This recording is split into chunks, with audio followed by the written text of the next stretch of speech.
అందరికీ నమస్కారం అండి. నాది పక్కనే గుంటూరు, తెలుసు కదా. విజయవాడలో శ్రీ చైతన్య కాలేజీలో చదువుకున్నాను నేను. ఓరోసి థియేటర్, ఇందాక మన రవి గారు చెప్పినట్టు ఇక్కడ సినిమా హాల్స్ అన్నీ వీకెండ్స్ చూసినోడే. ముందుగా 2003 జనవరి 12 ఇందిరా 175 డేస్ విజయవాడలో జరిగింది. ఎంతమంది గుర్తుందో నాకు తెలియదు, కానీ వచ్చిన వేలాది మందిలో నేను ఒకడిని. ఆ రోజు స్టేజ్ మీద చిరంజీవి గారితో ఉన్న ఒక చిన్న బుడ్డోడు ఈ తేజ సజ్జా. 2003 మళ్ళీ నేనున్నానే నానమ్మ అంటూ మొదలెట్టి నేను కూడా ఉన్న ప్యానమ్మ అంటూ పాన్ ఇండియన్ స్టార్ లెవెల్లో వెళ్తున్న తేజాకి సో నానమ్మ ప్యానమ్మ చాలా చాలా ఆనందంగా ఉంది తమ్ముడు. అంటే ఒక హనుమాన్ తర్వాత, అంత హ్యూజ్ సక్సెస్ తర్వాత 3 ఏళ్ల పాటు ఒక హీరో ఒక సినిమాని నమ్ముకొని, రెమ్యునరేషన్ కూడా సినిమాకే పెట్టండి సార్, మొత్తం అయిన తర్వాత చూద్దామని విశ్వప్రసాద్ గారికి నువ్వు చెప్పావని తెలుసుకున్నాను నేను. నీలాంటి డెడికేషన్ ఉండటం వల్లే సక్సెస్ వెతుక్కుంటూ వస్తుంది. సో నీ డెడికేషన్కి, నువ్వు ఇచ్చిన టైంకి ఈ మిరాయ్ అనేది ఒక బెస్ట్ ఎగ్జాంపుల్, ఒక భగవంతుడి నుంచి వచ్చిన గిఫ్ట్. తర్వాత నేను ఇండస్ట్రీకి వచ్చిన తర్వాత నాకు శ్రీహరి గారి తర్వాత నాకు బాగా అన్న అన్న అంటూ క్లోజ్ ఉన్న వ్యక్తి మరెవరో కాదు, స్టేజ్ మీద ఉన్న మనోజ్ అన్న. నేను 2011లో నేను మ్యారేజ్ చేసుకుంటే, ఎవరికి తెలియదు ఇది, నేను మ్యారేజ్ చేసుకుంటే కొత్తగా పెళ్ళైతే ఇంకా సెటిల్ ఉన్నవాడికి చాలా టెన్షన్స్ ఉంటాయి కదా. ఆ టైంలో నేను పెళ్ళైపోయి 1 వీక్ తర్వాత నేను హైదరాబాద్ వస్తున్నా కార్ వేసుకొని, నేను నా వైఫ్. మనోజ్ అన్న ఫోన్ చేసి, నీకు ఇమ్మీడియట్గా డైరెక్షన్ ఇస్తాను, అసలు స్ట్రెస్ పడకు, నీకు ప్రమోషన్ ఇస్తాను, నువ్వు వచ్చేసే, రైటర్గా నువ్వేంటో నాకు తెలుసు, డైరెక్షన్ చేద్దు కానీ తమ్ముడు అన్న. మనోజ్ అన్న 2011లో నాకు ఆఫర్ ఇచ్చాడు. అప్పటికి నేను ఇంకా సిద్ధంగా లేను కాబట్టి ఓ 2 ఇయర్స్ తర్వాత మళ్ళీ రవితేజ గారి రూపంలో నేను డైరెక్టర్ని అయ్యాను. సో దట్ ఈస్ మనోజ్ అన్న. అప్పటి నుంచి ఇంకా ముందుకు వెళ్ళాలంటే 2005 పొలిటికల్ రౌడీ అనే సినిమాకి నేను ఒక అసిస్టెంట్ డైరెక్టర్ని. అదే టైంలో దశరథ్ గారి డైరెక్టర్గా శ్రీ అనే సినిమా జరుగుతూ ఉండేది.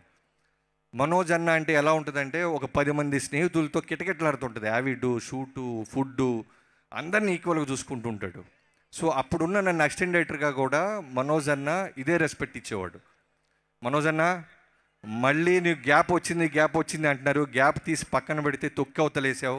నిజంగా విలన్ అనేవాడు ఇంత స్ట్రాంగ్గా ఉంటాడు, ఇంత అద్భుతంగా చేస్తాడని తెలుగు రాష్ట్రాలే కాదు, యావత్ భారతదేశంలో ఈ సినిమా చూసిన, మిరాయ్ చూసిన అందరికీ ప్రూవ్ చేసావు. నువ్వు అంత బలంగా ఉండవు కాబట్టే తేజ సజ్జా ఈ సినిమాలో యుద్ధం చేస్తుంటే చివరి మినిట్ దాకా హోల్డ్ అయింది థియేటర్. నీ ఎంట్రన్స్ వచ్చినప్పుడల్లా నాకు ఒక తెలియని ఒక గూస్ బంప్స్ మూమెంట్ని డిజైన్ చేశారు. సో లవ్ యూ అన్న, welcome back again.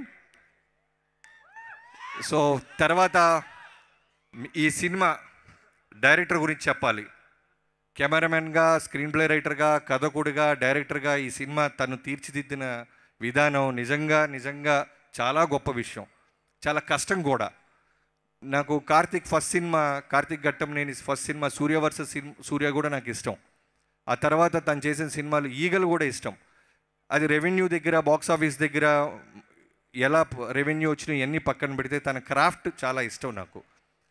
So Karthik, నిజంగా నువ్వు ఇందాక నీ టీం అందరిని పిలిచావు చూసావా, అక్కడే నీ వ్యక్తిత్వం తెలుస్తుంది తమ్ముడు.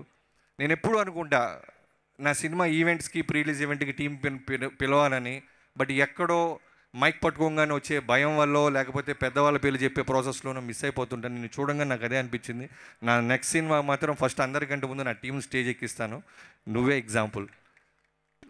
సో ఈ సినిమాకు నువ్వు పెట్టిన కష్టం, నిజంగా ఈ ఫలితం, you deserves man. Enjoy the success. And Vishwaprasad గారి గురించి చెప్పాలి. మీ అందరికీ తెలుసో లేదో, ఆయన నాకు తెలిసి వెంకీమామ ఫస్ట్ సినిమా ప్రొడ్యూసర్గా తెలుగులో నా సినిమాతోనే మొదలెట్టారు. సో విశ్వప్రసాద్ గారి గురించి మీ అందరికీ తెలుసు. అంటే పవన్ కళ్యాణ్ గారికి ఎంత బలంగా ఉంటారో మీకు తెలియని సినిమాలు కూడా ఆయన బలంగా నిలబడ్డ సినిమాలు మా అందరికీ తెలుసు, ఇండస్ట్రీలో ఉన్న వాళ్ళకి. సో ఒక ఈగల్ సినిమా తర్వాత ఆ సినిమా సరిగ్గా రాలేదు కదండి రెవెన్యూ అంటే అవన్నీ పక్కన పెట్టి మిరాయి లాంటి ఒక సినిమాని కార్తిక్ ఘట్టంనేనితో పాటు నిలబడి బాంబే, తమిళనాడు ఇలాంటి అన్నీ తిరుగుతూ ఈ సినిమాని నమ్మి ఈ సక్సెస్కి ప్రధాన కారణమయ్యారు విశ్వప్రసాద్ గారు. వాళ్ళ పాప కృతి ప్రసాద్ గారికి చాలా చాలా అంటే ఫస్ట్ సినిమా అంటే ఆ అమ్మాయికి ఈ సినిమా చేయటం. సో కంగ్రాచులేషన్స్ కృతి ప్రసాద్ గారు మీకు కూడా. సో విశ్వ గారు, ప్రొడ్యూసర్స్ చాలామంది ఉంటారు, కానీ ఫెయిల్యూర్స్తో సంబంధం లేకుండా హీరోలతోనూ డైరెక్టర్లతోనూ ట్రావెల్ అయ్యే మీకు మీ ఇలాంటి వాళ్ళు చాలా ఒక 100 ఏళ్ళు చల్లగా ఉండాలని ఆ భగవంతుని కోరుకుంటున్నాను. అండ్ తర్వాత ఈ మ్యూజిక్ డైరెక్టర్ గురించి చెప్పాలి. నేను ఫస్ట్ అనుకున్నాను ఈ సౌండింగ్ చాలా బాగుంది, మనకు తెలియని పేరు కదా, ఎక్కడో చెన్నై నుంచో మలయాళం ఇండస్ట్రీ నుంచో తెచ్చి ఉంటారు, అందుకే చాలా బ్రహ్మాండంగా కొట్టాడు అనుకున్నాను. యూ ప్రూవ్ మీ రాంగ్ తమ్ముడు. నువ్వు తెలుగు మా హైదరాబాద్లో మణికొండలో ఉండి కొట్టేశాడంట. ఎంత బాగా కొట్టాడంటే విజువల్స్ కార్తిక్ ఎంత బాగా తీసాడంటే ఏమాత్రం మ్యూజిక్ సపోర్ట్ చేయకపోయినా ఎన్హాన్స్ చేయకపోయినా సీన్స్ని హద్దుకోకపోయినా సినిమా డ్రాప్ అయిపోద్ది. అలాంటి సినిమా ఇది. ఎందుకంటే పురాణాలు, రాముడు, ఇతిహాసాలు, ఇన్ని లేయర్స్ ఉన్నాయి. రెగ్యులర్ సౌండ్, రెగ్యులర్ ఆర్ఆర్తో తేలిపోద్ది. బట్ చాలా బ్రహ్మాండంగా చేసి అవుతాం. నీకు చాలా చాలా చాలా పెద్ద ఫ్యూచర్ ఉంది. I wish you all the best. And ఈ సినిమాకి పనిచేసిన ప్రతి ఒక్కరికి, అలానే శ్రేయ గారిని నేను చాలా రోజుల తర్వాత లైవ్లో ఇక్కడే చూస్తున్నాను. నేను అంటే నువ్వే నువ్వే అనే సినిమా గుంటూరులో ఉండి చూసేవాడిని నేను. సొంతం సంతోషం నాగార్జున గారితో చూసిన శ్రేయ గారు యాజ్ ఇట్ ఈస్గా అలానే ఉన్నారు. అంటే పాస్ బట్టలే వాళ్ళు లొక్కేశారా, ఏం తింటున్నారు, ఏం తాగుతున్నారు మనకు తెలియదు. ఆ సీక్రెట్ తర్వాత అడగాలి. Ma'am, you did a wonderful job. ఈ సినిమాలో మదర్ క్యారెక్టర్ అంబిక అనే క్యారెక్టర్ ఎంత ఇంపార్టెంట్ అంటే చూసిన అందరికీ, చూడబోతున్న అందరికీ తెలుస్తుంది. సో చాలా వెయిట్ ఉన్న క్యారెక్టర్. సినిమా మొత్తం కూడా నేరేట్ చేస్తూ బ్రహ్మాండంగా చేశారు శ్రేయ గారు. Thank you so much ma'am. And Ritika, so Karthik గొప్పతనం ఏంటంటే, తమ్ముడు చెప్తా, ఓజీ గురించి నేను కూడా ఒకసారి అరుస్తా, టెన్షన్ పడదు. కార్తిక్ గొప్పతనం ఏంటంటే ప్రతి క్యారెక్టర్ని, అంటే హీరో ఫ్రెండ్స్ క్యారెక్టర్స్ని ఎవరిని వదలలేదు. అలానే హీరోయిన్ క్యారెక్టర్ కూడా ఎంత బలంగా రాశాడంటే, నిజంగానే ఒక రైటర్ని నేను బిఫోర్ ఒక డైరెక్టర్ అవడానికి ముందు ఇలాంటి మంచి సినిమాలు, గొప్ప సినిమాలు చూసినప్పుడు మా అందరికీ ఒక చిన్న లెసన్ లాంటిది ఇది. సో అందరికీ వెయిట్ ఉన్న క్యారెక్టర్లు ఉంటే ఓ సినిమా బ్రహ్మాండంగా అందంగా ఉంటుంది. అలానే ఎడిటర్స్ గురించి ఇక్కడ ఉన్న, నువ్వు కూడా మనోజ్ గారు యంగ్ క్యారెక్టర్ చేసావు, చాలా భయపెట్టావు తమ్ముడు. సో మీ అందరికీ పేరు పేరున ఓజీ సేమ్ స్టేజ్ మీద ఉన్న, స్టేజ్ కింద ఉన్న అందరం వెయిట్ చేసేది ఓజీ కోసమే. అందరం కూడా పవర్ స్టార్ గారి ఫ్యాన్సే. ఇదే విశ్వప్రసాద్ గారు మళ్ళీ జనవరిలో ప్రభాస్ గారితో రాజా సాబ్తో వస్తున్నారు. సో ఆయన రాజా సాబ్ చేసినా, మిరాయి చేసినా, ఏ సినిమా చేసినా ఇదే ప్రేమ, ఇదే డెడికేషన్ ఉంటుంది. సో ఇప్పటిదాకా ఉన్న మీ అందరికీ, మీడియా మిత్రులందరికీ thank you so much. Police బృందాలకి, అలానే ఇక్కడ పిలిచిన నన్ను టీం అందరికీ, శ్రేయాస్ మీడియాకి అందరికీ థ్యాంక్ యూ సో మచ్. ఎవరైనా మర్చిపోతే క్షమించండి. అండ్ మోగ్లీ సినిమా నెక్స్ట్ రాబోతుంది. మీరు డాకు చూస్తుంటే, డాకులో చేసిన రాతముడు, డాకులో ఫస్ట్ ఓపెనింగ్ మన ఓడితో స్టార్ట్ చేసాం.